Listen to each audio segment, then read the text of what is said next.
Protesters gathered in Arizona this weekend to protest and cast doubt on the legitimacy of the electoral process there. Why? Because their candidate is losing. I believe at this point we need to just have a new election at this point, and we need to do paper ballots, and we need to do it all in one day and be done with it. We can't expect, it's an absurd notion to sit here and play this charade and act like after this counting that we won't have tainted results either way. But democracy is not a static thing, as we know. It lives and it breathes and must constantly be defended against those who would destroy it. We're still a young country, and make no mistake about it, on November 8th, millions of Americans went to the polls, and they did exactly that. A lot of folks got it wrong. So how did the pundits and the poll watchers get this election so wrong? One of them, you see right here, is Mr. Frank Luntz, and he tweeted out on election eve, he said, this is what he said. He said, when the dust settles from the 2022 midterms, the GOP will have between 233 and 240 House seats, outdoing their total from 1994. Republicans will also take control of the Senate. So let's bring in now the pollster and communication strategist, the man behind that tweet, and Mr. Frank Luntz. Good morning. And I've acknowledged it on tweets since then, and I don't see any pollsters showing up. Where the hell are you? Well, you are. So what happened? How did so many people, including you, get it so wrong? And as I said in the beginning there, we tend to over-index, and we've been doing it since 2016, over-indexing the MAGA part of the electorate. There is a fear that they did not include enough Republicans in their samples, because we knew from 2016, 2018, and even 2020 that Trump voters tended not to respond to pollsters because they thought that the results would be used against them. So there was an effort to, as you say, over-index this time. That's number one. Number two is that people came to the polls and they finally decided enough is enough.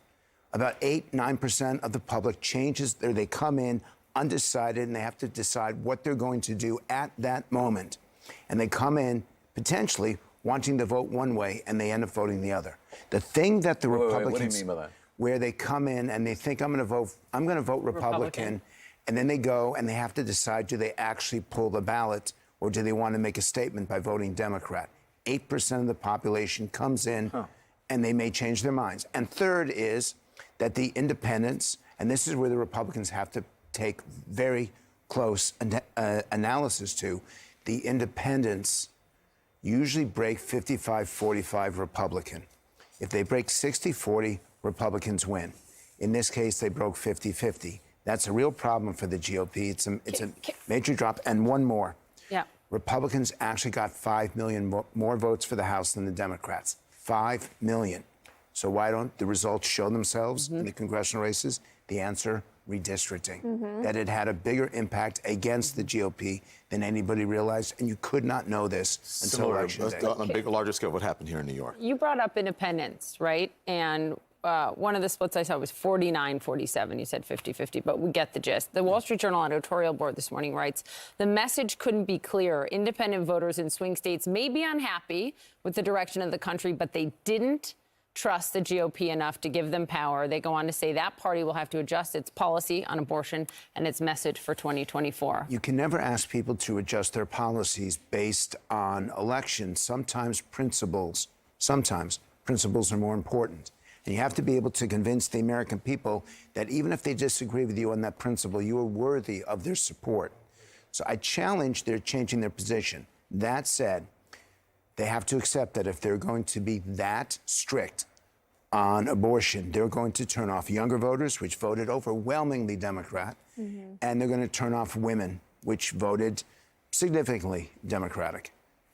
And that's the way it is. There are times when you don't follow the polls. There are times when you look at people straight in the eye and you say, enough. I hear you. I know where you stand. I'm simply against it.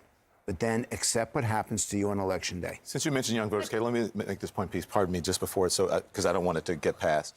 What a presidential advisor said, I was telling the POTUS the entire time that the streets were not saying what the polls were saying and that young people were coming out. That's a given. That's not so insight. I don't want to be critical of that person. Yeah, the young people were voting, but the young people still vote on a much smaller percentage than their parents, and a really tiny percentage compared to their grandparents. Yeah. So to me, I want to look forward.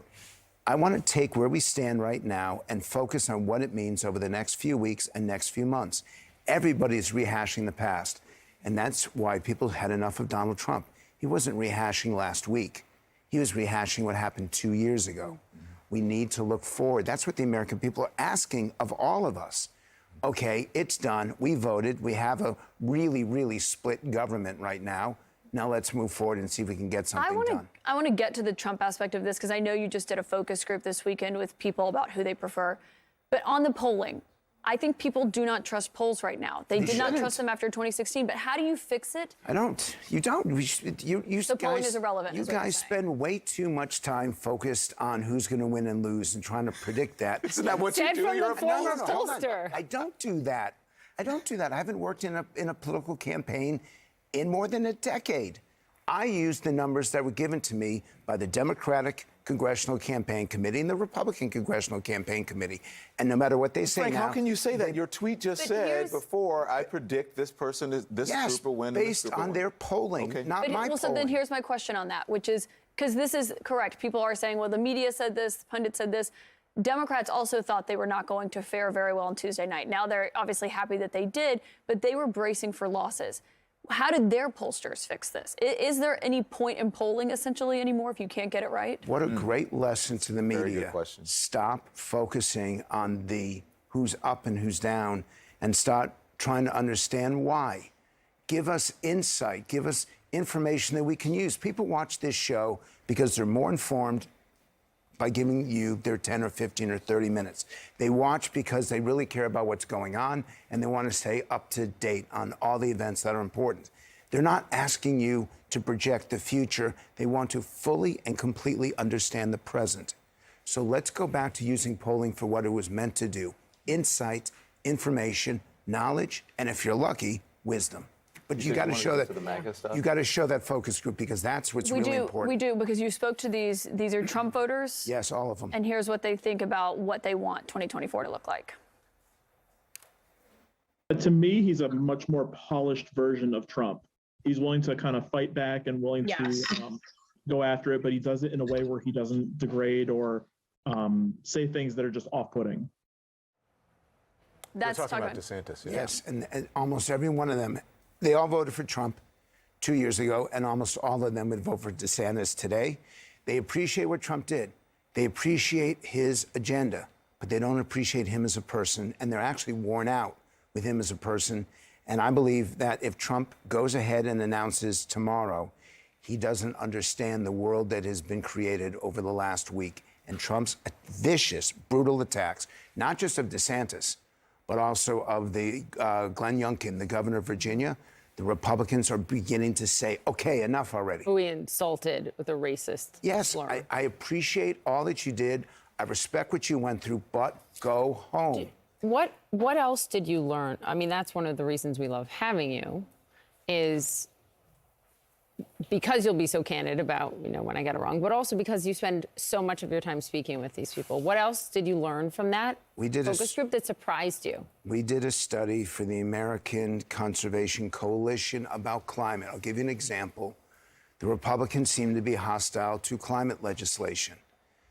The young people in particular and the party in general has to tackle climate. It doesn't mean that they have to go all in with the Biden proposal. It doesn't mean that they have to shut off exploration for energy. But it does mean that if they don't respect and appreciate and make specific, tangible efforts on the climate issue, then the voters are going to continue to reject them. And it's not just climate. It's on the economy. It's on taxes. It's on the budget. It's on abortion. We saw that play in the election. No, listen, but we're running out of time here before I go. So is this, everyone asks, is this Trumpism is over, right? Don, is Trumpism over? Is this the last gasp of Trumpism? This is Friday the 13th, part 15. Freddie always comes back just when you think he's done. Jeez. So also, didn't we just say we shouldn't be projecting what's going to happen? So Yes. We'll wait to see what the voters decide. Thank you, Caitlin. That's for winners, but I mean, if you look at the donors that are running away from him, if you look at the media, the Trump-supported right-wing media, the Murdoch media, who are moving away from Trump, I think that's a fair question. Is it, are people just over it? Are they over it? They're over the language, over the meanness, over the ugliness. they really, more than anything else, I'll give you one word to close this segment: unity. That is what they're looking for right now. And the more that we can help them achieve that, the better good we are doing. But again, we'll see. I think you're all right. We have to see what the voters decide. Thank you. The kids are right. The who. Yeah, thank you. Thank you, Frank. Appreciate it.